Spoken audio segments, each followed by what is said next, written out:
Daily, weekly और monthly राशिफल के साथ साथ ज्योतिष, वास्तु, मंत्र आदि से जुड़ी वीडियोस रेगुलरली पाने के लिए चैनल को अभी सब्सक्राइब कीजिए और बेल नोटिफिकेशन पे भी क्लिक कीजिए ताकि नई वीडियो की नोटिफिकेशन आपको समय पर मिल जाए।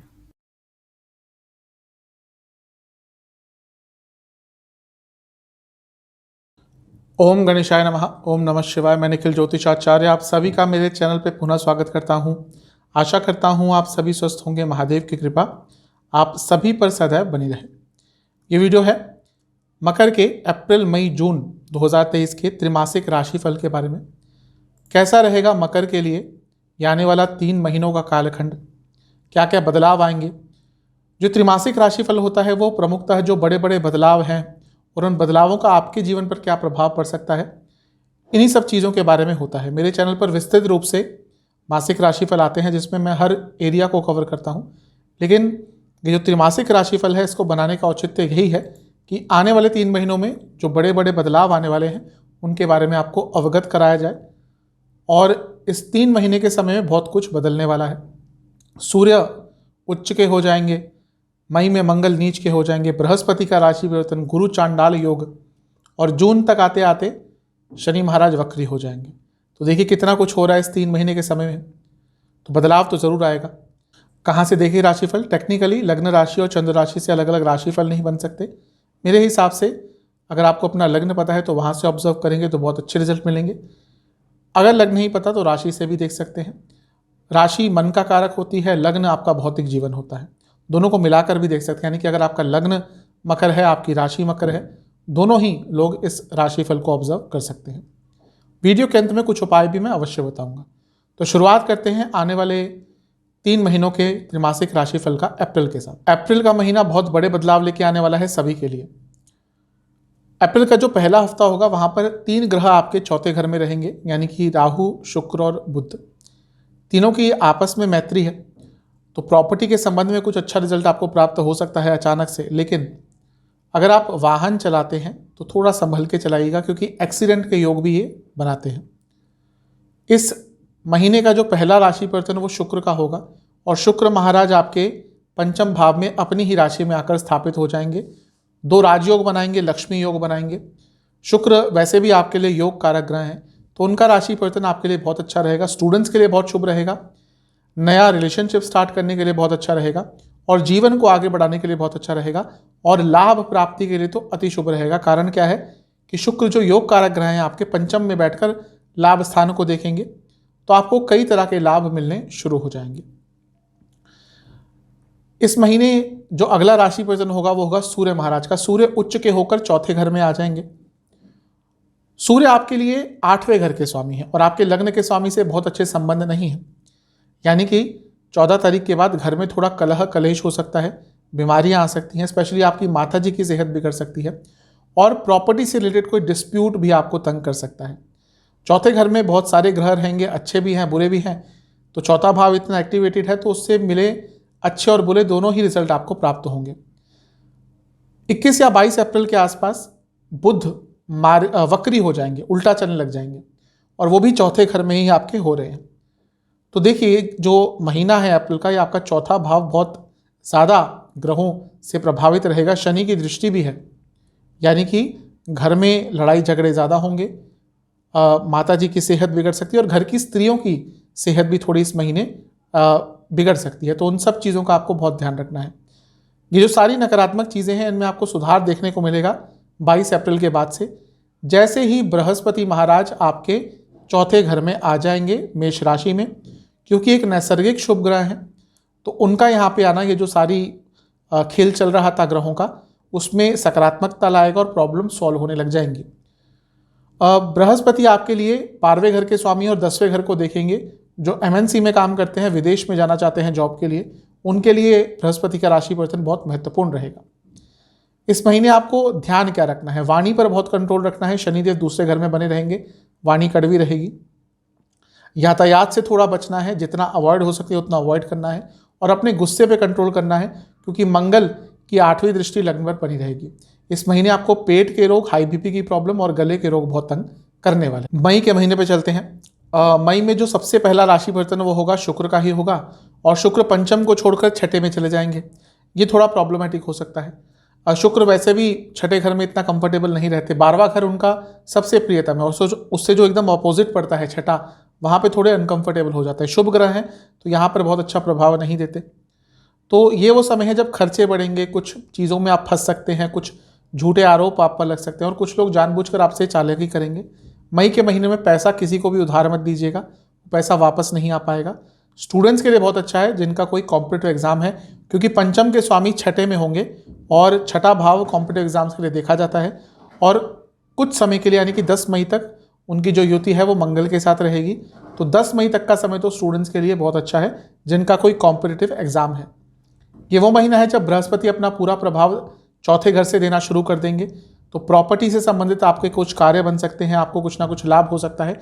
लेकिन गुरु चांडाल योग भी है, ध्यान किस चीज़ का देखना है। अगर एंसेस्ट्रल प्रॉपर्टी का कोई वाद विवाद सॉल्व हो रहा है तो उसको इस समय सुलझा लीजिएगा, क्योंकि आगे जाकर चीज़ें और उलझ जाएंगी। एक संभावना इस महीने बनेगी कि आपकी जो प्रॉपर्टी के वाद विवाद चल रहे हैं उसको म्यूचुअल अंडरस्टैंडिंग से सॉल्व किया जा सकता है। कोई नई प्रॉपर्टी खरीदते हैं, जैसा मैंने कहा, उसके योग बनेंगे। क्योंकि गुरु चांडाल योग है, इसलिए सारे के सारे पेपर्स, सारे के सारे डॉक्यूमेंटेशन आपको बहुत ध्यान से चेक करनी है। अगर हो सके तो किसी एडवोकेट के थ्रू, क्योंकि जब भी हम प्रॉपर्टी की बात करते हैं छोटा मोटा अमाउंट तो होता नहीं है, तो सारा पेपर वर्क आदि आप बहुत देखकर ही आगे बढ़िएगा। और सूर्य का राशि परिवर्तन भी इस महीने होगा 15 मई के आसपास, और वो पंचम भाव में आ जाएंगे। अष्टम के स्वामी पंचम में है। अच्छा क्या हो सकता है, पैसा अचानक से आएगा, क्योंकि अष्टम के स्वामी लक्ष्मी स्थान में है। लेकिन आपके बच्चों की सेहत के लिए अच्छा नहीं है, बच्चों से आपके वाद विवाद हो सकते हैं, और रिलेशनशिप में भी ये जो समय है बहुत अच्छा नहीं जाएगा। थोड़ी बहुत प्रॉब्लम रिलेशनशिप में भी यहाँ पर इस समय के आसपास आ सकती है। 16 मई को बुध मार्गी हो जाएंगे। बुध 21-22 अप्रैल को वक्री होंगे और 16 मई को मार्गी हो जाएंगे, पुनः सीधे चलने लग जाएंगे। तो ये वो समय है जब जीवन में दोबारा स्थिरता आनी शुरू हो जाएगी। जो घर में प्रॉब्लम्स, कलह कलेश चल रहे थे, उसमें थोड़ी कमी आने को दिखेगी आपको। और यदि आपकी माता जी की सेहत खराब हुई थी तो उसमें भी आपको कुछ सुधार देखने को मिलेगा। तो इन सब चीज़ों का आप ध्यान रखिएगा इस महीने, क्योंकि सूर्य जो आधा टाइम है उनका, वो अपना जो दिग्बल है उसको लूज करके बैठेंगे, और केतु 10वें में बैठे हैं। तो हो सकता है इस महीने कई लोग अपनी जॉब छोड़ने के बारे में सोचें। जॉब छोड़ने का मन आपका बहुत करेगा, इस चीज़ का थोड़ा ध्यान रखिएगा। इस महीने किन चीज़ों पर आपको फोकस करना है, यानी कि किन चीज़ों से बचना है। जो मैंने वाणी की बात करी उस पर ध्यान देते रहिएगा। शनि लंबे समय तक आपके दूसरे घर में रहेंगे, वाणी की कड़वाहट बहुत रहेगी। कार्य क्षेत्र में थोड़ी उलझनें हो सकती हैं, जैसे मैंने कहा मन नहीं लगेगा कार्य क्षेत्र में। और इस महीने आपके कई शत्रु आप पर हावी होने की कोशिश करेंगे। लोअर बैक में दर्द रहेगा, हार्मोनल डिसऑर्डर से इस महीने ज़्यादा तंग करेंगे। चलते हैं जून के महीने की तरफ। जून का महीना सभी के लिए महत्वपूर्ण है। कारण क्या है, शनि जो कर्म के दाता हैं, न्याय के दाता हैं, कई चीज़ों के कारक है, वो वक्री हो जाएंगे, उल्टा चलने लग जाएंगे। हर साल में शनि महाराज एक बार वक्री होते ही हैं। उनका वक्री होना सूर्य से दूरी पर आधारित होता है। जब भी सूर्य से एक पर्टिकुलर डिग्री पे वो आ जाते हैं तो वो वक्री हो जाते हैं। जो आउट ऑफ प्लैनेट्स होते हैं शनि, मंगल और बृहस्पति, उनका यही हिसाब होता है वक्री होने का।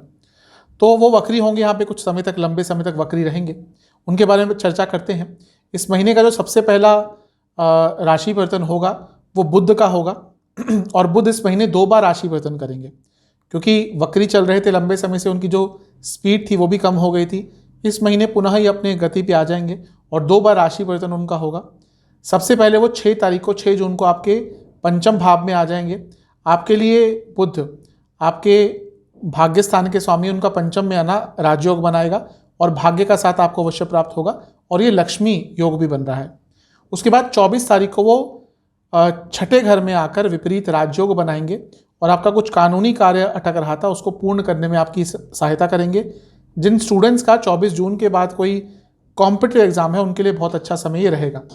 शुक्र इस महीने पूरा जो प्रभाव है अपना वो सप्तम भाव से देंगे, क्योंकि 30 मई को ही उनका राशि परिवर्तन हो गया था। तो जून का महीना उनका जो प्रभाव है वो कर्क राशि से यानी कि सप्तम भाव से आएगा। शादी के कारक शुक्र सप्तम भाव में यानी कि शादी के योग बनेंगे, और यहाँ पे उनकी युति मंगल के साथ भी हो रही है, यानी कि अचानक से आपके पास पैसा आएगा। जो लोग बिजनेस करते हैं उनके पास बहुत अच्छे मौके इस महीने धन कमाने के आ सकते हैं। और क्योंकि शुक्र 10वें घर के भी स्वामी हैं, सप्तम में आकर केंद्र में बैठकर राजयोग बनाएंगे और लग्न को देखेंगे। यानी कि ये महीना जो लोग जॉब करते हैं उनको भी आगे बढ़ने के बहुत मौके मिल सकते हैं। शादी के योग जैसा मैंने कहा बन सकते हैं, लेकिन जो विवाहित हैं उनके बीच में फिजिकल कंपैटिबिलिटी के इश्यूज आ सकते हैं। तो ओवरऑल ये महीना आपके लिए बहुत अच्छा दिख रहा है। सूर्य का राशि परिवर्तन भी होगा और सूर्य इस महीने छठे भाव में चले जाएंगे। ये भी कहीं ना कहीं बता रहे हैं कि आपका कोई लीगल कार्य अटक रहा था, बहुत अच्छा समय है। आपको गवर्नमेंट जॉब प्राप्त करनी है, बहुत अच्छा समय है, क्योंकि अर्थ त्रिकोण में सूर्य आ रहे हैं, तो गवर्नमेंट जॉब के हिसाब से अच्छा समय है। और ये विपरीत राजयोग भी बनाएंगे। क्रूर ग्रह का विपरीत राजयोग बनाना जीवन को आगे लेके जाता है। अब बात करते हैं शनि महाराज की। शनि महाराज वक्री हो जाएंगे 17 जून 2023 को, लंबे समय तक वक्री रहेंगे। अब धन स्थान में बैठे हैं, लग्न के स्वामी हैं। कोई भी ग्रह वक्री होता है स्ट्रांग हो जाता है, अच्छी चीज़ है। पैसा आएगा, अचानक से पैसा आ सकता है, कार्य क्षेत्र में आगे बढ़ सकते हैं, मेहनत का फल मिलेगा। बुरा क्या है? सेहत। लग्न के स्वामी का वक्री होना, लग्न में किसी ग्रह का वक्री होना सेहत पर सबसे पहले नेगेटिव इंपैक्ट डालता है। तो 17 जून के बाद सेहत बिगड़ेगी, आंखों की प्रॉब्लम, दांतों की प्रॉब्लम, चेस्ट की प्रॉब्लम, इन्फेक्शंस, ये सब बहुत तंग करेंगे। तो जून के महीने में आपको सबसे ज़्यादा ध्यान किस चीज़ का रखना है? जून के महीने में आपको अपनी सेहत का ही सबसे ज़्यादा ध्यान रखना है। उपाय की बात करते हैं। सबसे पहला उपाय, आपको ओम मंदाय नमः इस मंत्र का 108 बार जाप करना है। महामृत्युंजय मंत्र का 108 बार जाप करना है। आपको शिव मंदिर में जाकर शिवलिंग के सामने 4 सरसों के तेल के दिए अर्पण करने हैं। और आपको बजरंग बली के मंदिर में भी जाकर 4 सरसों के तेल के दिए उनको अर्पण करने हैं और बजरंग बली को मीठे पान का भोग लगाना है। ये उपाय कर लीजिएगा, आपके लिए अच्छा रहेगा। कब करने हो उपाय? अप्रैल के शुरुआत में कर लेंगे तो बहुत अच्छा रहेगा।